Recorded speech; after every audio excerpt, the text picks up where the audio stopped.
All right, I'm back. Now, here's the after of cleaning the the dishwasher filter. I just ran it under hot water, and it got rid of it.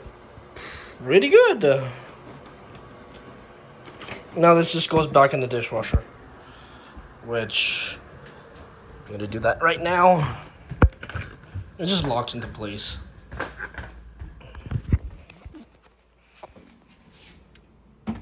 It goes right there.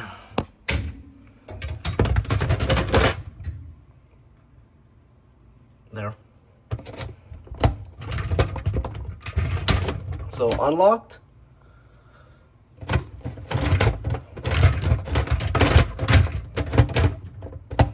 Locked. There we go. Put that back. And then we just leave it open like that. And it's good. I'll check it in a month from now. But yeah, peace.